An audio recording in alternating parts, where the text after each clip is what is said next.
अस्सलाम वालेकुम मैं यूटी फैमिली। और आज का व्लॉग स्टार्ट होता है हमारी कराची की बारिश से। ठीक है, बारिश के बाद हमारी गलियों का हालात कुछ इस तरह हो जाते हैं, हर जगह आपको कीचड़, गंदगी और ये सब कुछ नज़र आएगा।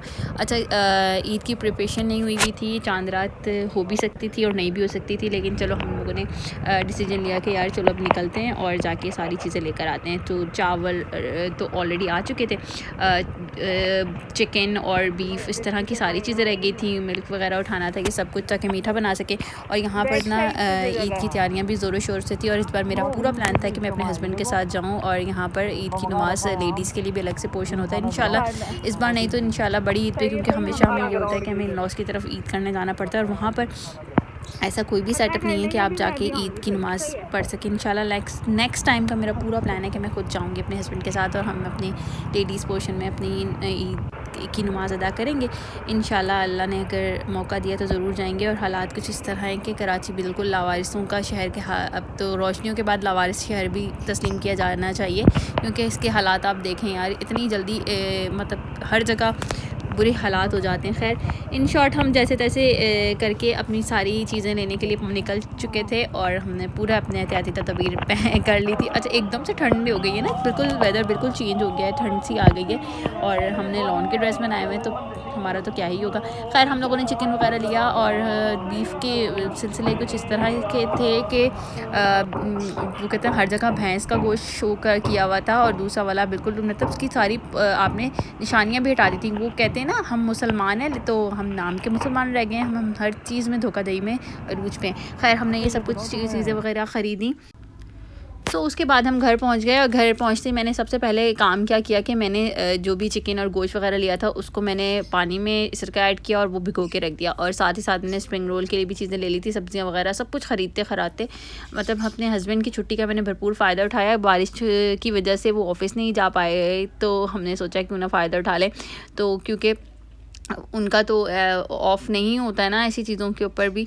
तो खैर हमने सभी चीज़ें ले ली और अब हमारा काम स्टार्ट हो चुका था। मैंने सारे काम पहले ही करके रख लेते थे। यहाँ पर मैंने जल्दी जल्दी इसको वॉश किया और सभी चीज़ों को वॉश करके और फिर मैंने क्या बनाना था ये अपना डिसाइड किया। हमने पहले एक बीफ को इस तरह से वॉश कर लिया, कीमा था बीफ का, और बीफ को बोटी वाला सालन के लिए बनाने के लिए भी मैंने ले लिया था, क्योंकि मेरे हस्बैंड और बच्चों को बहुत ज़्यादा पसंद है और हम लोगों ने ये सभी चीज़ें कर ली थी। उसके बाद चिकन मैंने तकरीबन 2 kg चिकन ले लिया, तकरीबन क्या 2 kg चिकन था हमारा। ठीक है, वो मैंने वॉश करना था, वो भी मैंने वॉश किया। कुछ फिले मैंने फॉर्म में ले लिया था और सभी चीज़ों को आपने मैनेज करके रखना होता है। अच्छा, साथ ही साथ मेरा प्लान था कि मैं इन कुछ कबाब वगैरह भी बना लूँ रिफ़्रेशमेंट के तौर पर, क्योंकि ये सारी चीज़ें आपकी पहले अगर बनी हुई हो ना तो बहुत ईजी हो जाता है। तो ये सभी चीज़ें मैंने ना पहले करके रखने का पूरा प्लान करके रखा था कि मैं इस बार ना अपना स्कूल की छुट्टियों का फ़ायदा उठाऊंगी और ये वाला जो सारे काम है ना मैं पहले ही कर लूँगी, क्योंकि फिर बहुत ज़्यादा टफ़ टाइम हो जाता है और उसके बाद स्कूल की छुट्टियां भी कोई इतनी ज़्यादा नहीं है और मुझे फिर स्कूल भी डे 4 से स्कूल भी ज्वाइन करना है। तो मैंने ना जल्दी सारे ये चिकन और दाल के कबाब बनाए थे। इसमें सारे खड़े मसाले आप ऐड कर दो कि बहुत ही मज़ेदार और यमी बनते हैं। अगर आपने कभी ट्राई नहीं किया तो इसको ज़रूर ट्राई कीजिएगा। और बाद में इसको लंच के तौर पर भी बच्चों के आप इसको बर्गर बना सकते हो, इसको डिफरेंट काइंड ऑफ पराठा और कबाब पराठा भी दे सकते हो, मतलब डिफरेंट तरह से आपके यूज़ हो जाते हैं और बेसिक मसाले इसमें जाते हैं और कोई हार्ड एंड फार्ड रूल नहीं है कि कोई बना नहीं सकता, बहुत इजी बनता है। और साथ ही इसमें आपने ना एक अदद आलू भी बीच में सेंटर में से कट करके डाल देना होता है, उससे बहुत अच्छे कबाब बनते हैं आपके। सभी काम मैंने साथ साथ कर लिए थे। मैंने ना सारे काम, मैंने कहा कोई काम ऐसा ना रहे कि मैं पीछे रह जाऊँ। अच्छा, साथ ही मैंने आलू भी बॉयल कर लिए, साथ में चिकन भी बॉयल कर लिया था ताकि मैं अपने ना आलू के समोसे भी बना लूँ। और साथ ही साथ हमने अपनी थोड़ी सी ग्रूमिंग भी करनी थी, तो यहाँ पर मैंने वैक्स को किया गर्म। अच्छा, मेरे पास हलावा वैक्स है, इसकी वीडियोज़ आपने देखी होंगी। इसको आपने हल्का सा हीट ऑन करके मैं करती हूँ, क्योंकि मुझे ऐसा लगता है कि ये ज़्यादा इजीली हो जाता है। हीट अप करके तो इस तरह से आपने लगाना है, इतना ज़्यादा गर्म मत कीजिएगा कि आपने अपनी स्किन जला लेनी है। इसको इस तरह से आप लगाएंगे, उसके बाद आप या तो जीन्स का कोई कपड़ा ले लें या फिर आप ये ब्राउन वाला जो है वो शीट इस तरह की मिलती हैं बहुत इजीली मार्केट से मिल जाती हैं, आप वैक्स शीट्स के नाम से, तो वो भी ले सकते हैं आप। ये इस तरह से कटी हुई मिलती हैं, आप इसको यूज़ करते हुए अपने अकॉर्डिंग एडजस्ट कर सकते हो। इसको इस तरह से लगाना है। अच्छा, मैं कर खुद ही रही थी तो मेरा एक ही हाथ था जिसको मैं यूज़ कर पा रही हूँ, मैं इसको पकड़ने, वरना होता है ना नीचे से यूँ पकड़ते हैं हार्ड करके और फिर आप इसको करते हो, ये बहुत ईजीली हो जाता है। लेकिन अपने हाथ पे खुद से करने में थोड़े से नुकसान ये होते हैं कि आपकी स्किन बहुत ज़्यादा रेडनेस हो जाती है। अच्छा, यहाँ पर ये सब चीज़ें करके अब मुझे ना कबाबों का मसाला भी बना ऑलमोस्ट हो गया था। यहाँ पर मैंने इसको घोटा दे के ना अच्छे से बनाना था। यहाँ पर जगह इसकी बोटियाँ इतनी अच्छी गल गई थी ना कि या आप चम्मच लगाने से ना जो है वो उसके ऊपर वाला गोश्त अलग हो रहा था और बहुत ईज़ी वे में बन गया था। जब तक मैं अपने ये सारे काम कर रही थी ना, ये तकरीबन 1 डेढ़ घंटा भी नहीं लगा मुझे, ये सारे मेरे काम जल्दी-जल्दी से हो गए। और उसके बाद मैंने सोचा कि अब इसको हम ना बिल्कुल देसी तरीके से इस बार घोटा लगा के ना रेशे वाले कबाब बना लेंगे। बस ये जल्दी-जल्दी से हमारा जो चिकन के कबाब थे ना, ये देखें दाल इसकी बिल्कुल गली हुई है, लेकिन इसको हम खुद अब जब इसको पीसेंगे ना तो ये बहुत अच्छी बन जाएगी। इससे ये होगा कि आपके कबाब थोड़े से हार्ड होंगे, बिल्कुल जो है आपका मसाला रनी सा नहीं होगा, बहुत अच्छे और मज़ेदार से बन जाएंगे। तो मैंने जल्दी-जल्दी फिर अपना उठाया और इसको इस तरह से हमने बिल्कुल देसी स्टाइल में घोटा लगाया। मज़ेदार से हमारे कबाब तैयार होंगे। इसमें हम एट द एंड इसमें ऐड कर देंगे धनिया और पुदीना भी।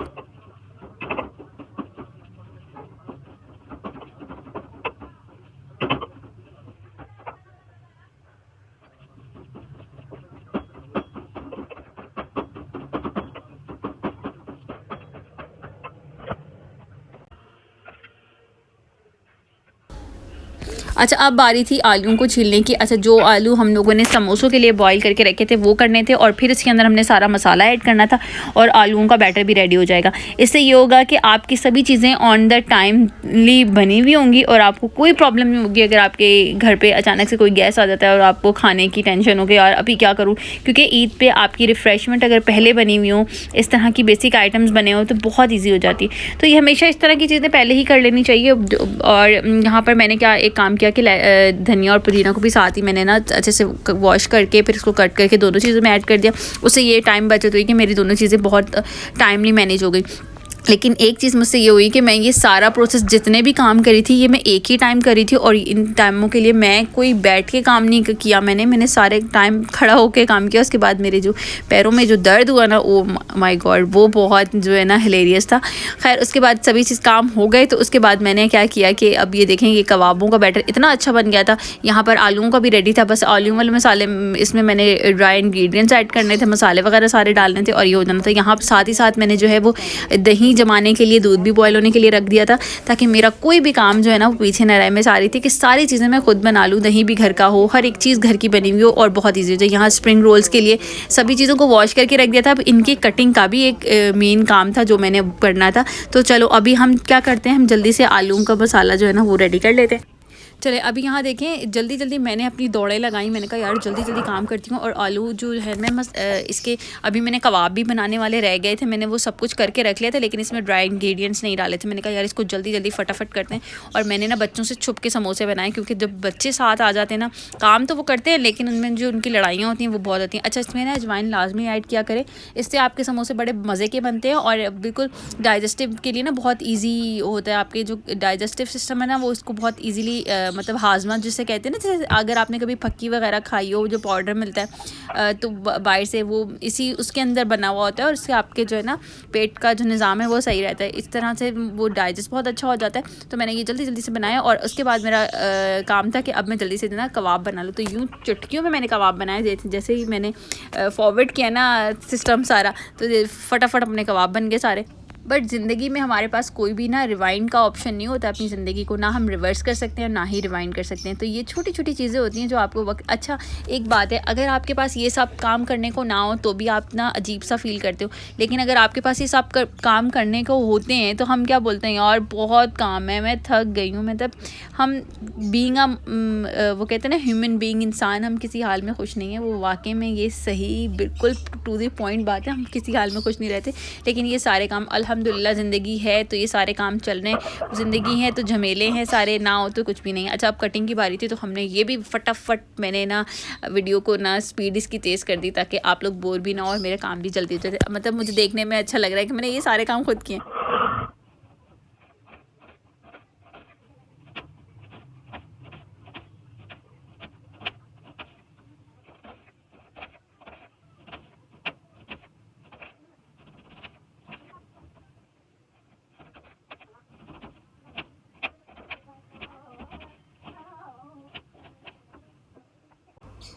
और अब यहाँ पर काम था कि मैं स्प्रिंग रोल का जल्दी से मसाला बना लूँ। पहले मैंने ऑयल डाला, फिर मुझे लगा लेकिन मैंने ऑयल ज़्यादा डाल दिया, फिर मैंने कढ़ाई उठाई, मैंने इसको दोबारा निकाला और फिर मैंने दोबारा रखा और ये जल्दी जल्दी मैंने सारे काम किए। यहाँ पर अफ्तारी हो चुकी थी, लेकिन मैंने अफ्तारी में कुछ भी नहीं बनाया था क्योंकि मेरा मूड नहीं था कुछ भी ऐसा बनाने का। तो मैंने जो है ये सारे काम किए। उसके बाद हस्बैंड ने ना अफ्तारी तो हमने कर ली, उसके बाद जो है ना वो खाने के लिए कुछ स्पेशल लेकर आए। उसमें रोल था और बर्गर्स थे और साथ में फ्राइज़ और कोल्ड ड्रिंक भी थी। तो हमने ना रात की पूरी पार्टी कर ली। खैर ये सारे काम जल्दी जल्दी हो गए और मेरा मसाला आप देख रहे हैं बहुत मज़ेदार सा बन भी गया था। इसमें मैंने जो है ना वो गार्लिक पाउडर की फॉर्म में डाला था क्योंकि मेरा बिल्कुल मूड नहीं था कि मैं उसको पीसूँ और फिर बनाऊँ। तो मैंने ये सारे काम ना जल्दी जल्दी फटाफट किए ताकि कोई भी चीज़ मेरी रह ना जाए। और ये सारी प्रिपरेशन मैं ईद की वजह से कर रही थी। और अभी मुझे वीडियो पे वॉइस ओवर करते हुए ऐसे फील हो रही है जैसे मैंने कोई शेफ़ की तरह सारे काम नहीं कर लिए, यूँ चुटकियाँ बजाई और मैंने जल्दी जल्दी काम कर लिया, मैं किसी होटल में काम कर रही हूँ। खैर मुझे ऐसे ही लग रहा था। खैर जल्दी जल्दी मैंने सारे काम किए, सारे स्पाइसेस में ऐड किए और ये मैंने बना के रख लिया था। ये मैंने रोल्स नहीं बनाए थे क्योंकि इतनी हिम्मत नहीं थी कि मैं सारे काम एक साथ इतने सारे करती। मैंने कबाब बना लिए, समोसों के लिए बैटर रेडी किया, समोसे भी मैंने तैयार किए। स्प्रिंग रोल मैंने नहीं बनाए थे क्योंकि बहुत ज़्यादा थकावट हो गई थी। इसका बैटर मैंने रेडी करके रख दिया था क्योंकि साथ ही साथ बच्चों के खाने पीने का सिलसिला भी चलता रहता है और भी दूसरे काम साथ में चल ही रहे होते हैं। तो मैंने कहा यार थोड़ा सा रिलैक्स करते हैं, बहुत ज़्यादा थकावट हो गई थी। यहाँ पर मैंने बच्चों को ना बताए बगैर सारे समोसे बना लिए थे क्योंकि मैं नहीं चाह रही थी कि कोई दंगल हमारे घर में लग जाए क्योंकि बच्चे बोलते हैं नहीं मम्मा मैं बनाऊँगा, नहीं मम्मा मैं बनाऊंगी। तो उस मसले में ना समोसे तो बनते हैं लेकिन जो लड़ाइयाँ होती हैं वो बहुत ज़्यादा अरूज पे चले जाती हैं। तो खैर जल्दी जल्दी मैंने ये सारे काम किए। सो यहाँ पर सारे समोसे रेडी हो गए। मैंने इनको फ्रीज़ आउट कर दिया सारे पेपर्स लगा के प्रॉपर ताकि एक साथ चिपके ना। ये नेक्स्ट डे का मैंने व्लॉग रिकॉर्ड किया जो कि आज चांद रात का भी है। ठीक है, मैंने जल्दी जल्दी सारे मसाले निकाले और मुझे बीफ के जो है वो कबाब का मसाला बना के रखना था और स्टीम मतलब दम वाला कीमे के लिए भी रखना था। लेकिन खैर मैं बना नहीं रही थी, लेकिन मैं सिर्फ बना के स्टीम करके रख रही हूँ, स्टीम नहीं सॉरी करके रख रही हूँ मैरिनेशन वगैरह, ताकि मुझे ऑन द स्पॉट कोई भी प्रॉब्लम ना, क्योंकि हम लोग इन लॉज के पास चले जाएंगे तो फिर नेक्स्ट डे हमारा वहीं पर होगा। फिर हम लोग ईद वाले दिन वापस आएंगे तो सारी चीज़ें मैंने करके रख दी। मैंने कहा यार अभी खैर ये यूज़ नहीं होगा तो हम जो है ना अपने काम इस तरह से करके रख लेते हैं। तो सभी चीज़ों को मैंने यहाँ पर मैंने जो है वो जो कीमा बनाना था उसके लिए मुझे चाहिए थे रोस्टेड अनियन, तो मैंने उसको भी पहले ब्राउन करना था। अच्छा, यहाँ पर अगर आप कबाब बना रहे हो तो उसमें मस्टर्ड पेस्ट लाजमी डालिएगा, बहुत मज़े के बनते हैं और अगर अब तक आपने ट्राई नहीं किया तो ज़रूर ट्राई कीजिएगा। अच्छा, यहाँ पर मैंने ना सारा प्याज इसके अंदर ऐड कर दिया और जिन प्याज ऑयल में मैंने प्याज ब्राउन किए थे उसका ऑयल मैं इसके साथ ऐड कर दूँगी। सारे मसाले वगैरह मैंने ऐड कर दिए और बस इसको मैंने ना ओवरनाइट के लिए छोड़ देना है क्योंकि मैं आज नहीं बना रही हूँ। मेरा मूड है कि मैं जब इसको यूज़ करना है तभी बनाऊँ, मैं क्यों इसको अभी से बना के रख दूँ ताकि मैं ईज़िली फ्रेशली बनाऊँ। तो इसलिए मैंने मीठा भी कोई तैयार नहीं करना क्योंकि मुझे जब मैं घर पर ही नहीं होंगी तो मैं मीठा क्यों बना के रखूँ ना भाई, क्योंकि मेरा पहला दिन तो अम्मी की तरफ हो जाएगा या उधर ससुराल में गुजरेगा, फिर उसके बाद हम आके अम्मी की तरफ चले जाएंगे, रात का खाना वहाँ होगा, तो फिर इतनी टेंशन लेने की क्या ज़रूरत है। मैंने सिर्फ अपने दिमाग से पूरी टेंशन को रिमूव किया। ये मेरा चांद रात वाले दिन का है। उम्मीद करूँगी कि आपको वीडियो अच्छी लगी होगी। अगर वीडियो अच्छी लगे तो लाइक शेयर ज़रूर कीजिएगा क्योंकि छोटे यूट्यूबर्स को कोई दीन आगे तक लेके नहीं जाता। खैर हमने अपनी जंग जारी है, मतलब जंग क्या जारी है कि हम लोग लगे हुए हैं। इन फ्यूचर इंशाल्लाह द डे विल बी कम। अब यहाँ पर सारे काम हो गए और एडवांस में ईद मुबारक, अपना बहुत सा ख्याल रखिएगा और चांद रात भी आपको बहुत बहुत मुबारक। अल्लाह हाफ़िज़।